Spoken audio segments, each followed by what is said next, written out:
If you're an actor looking to apply for the O1 visa, then this video is for you.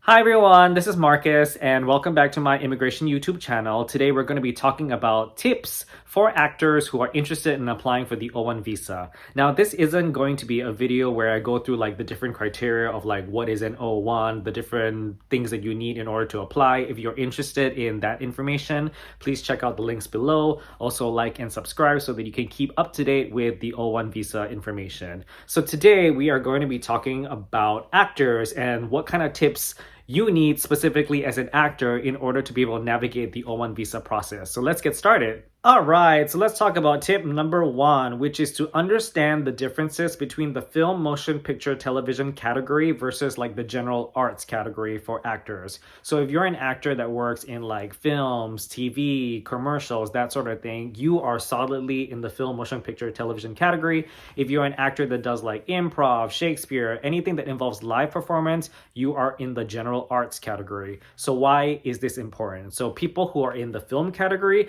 generally have to show that they have extraordinary achievement, as opposed to people who are in the arts category. They only need to show that they have extraordinary ability. So you can see like extraordinary achievement is much, much higher than extraordinary ability, because extraordinary achievement means that you need to have achievement and that achievement must be extraordinary. Whereas extraordinary ability means that you just have the ability to be extraordinary. Practically speaking, the way this works in your application is that immigration is just going to give you a harder time when it comes to film, motion picture, and television applications. They're going to take a harder look at your applications. In order for you to succeed as a film, motion picture, and television person, you need to have much stronger credits and you need to have much, much better documentation when it comes to your case. So if you are someone who like sort of does both, you might want to consider figuring out like, do I want to sort of maybe focus more on the arts in order to have a lower standard applied to me? Or if you think like, okay, I really want to be a film actor, this is what I want to do, then you need to go in with the expectation that there is going to be a higher scrutiny applied to your case, and therefore you need to be able to get better credits and better documentation. The second difference between like a film actor versus a non-film actor has to do with the advisory opinions. In general, if you're an actor, you're going to need to provide an advisory opinion from a union or a peer group in your field. So normally this means that if you're a theater actor, you're going to go to somewhere like Actors Equity or AGMA. If you are a film person, however, you're going to need 2 advisory opinions, one from a union and one from a management organization. So that means that for actors, you're going to want to go to SAG, as well as the Alliance of Motion Picture and Television Producers, which is AMPTP.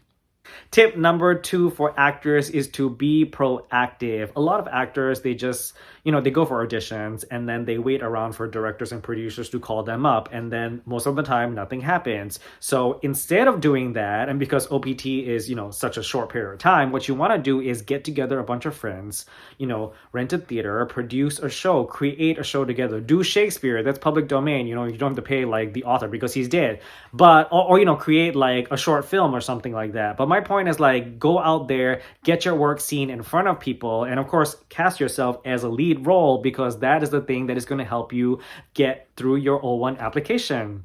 Tip number 3 is to publicize your work. So if you have taken my advice in tip number 2 and are like slowly creating your work with your friends, great. But now that you've done that, please make sure to either hire a publicist or do the publicity yourself. Google press release, Google how to get press done, Google how to get critics in. Do the basic research that will allow you to create the documentation when it comes to, your O1 visa. Because the thing is that ultimately when I'm sending in an application, it's usually like a giant pile of papers that's this thick. They don't want to see photos. What they want to see is things like articles, newspaper articles, press releases, reviews, that sort of thing. So when you are doing a show, you're doing a short film, make sure to do publicity, hire someone or do it yourself or ask your sister to do it. Either way, just get it done. Tip number 4 has to do with the criteria lead starring critical role for organizations that are distinguished. So my clients always ask me, how am I supposed to prove that I'm critical to like an organization? So usually I tell them, Figure out which organization you want to work with and ask maybe if you could be on their board.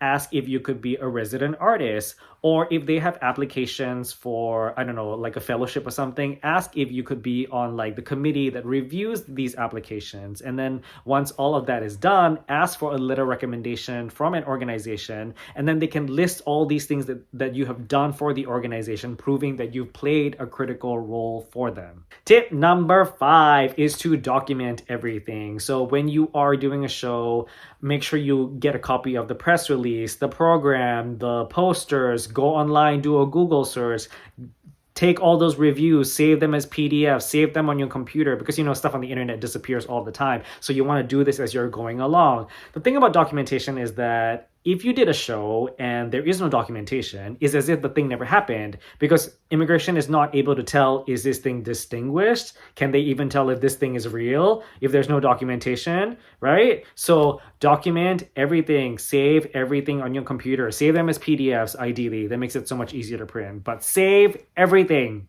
All right, this is the last tip, tip number 6. It's a bonus tip. So this one is, don't take work that's not really going to help your visa.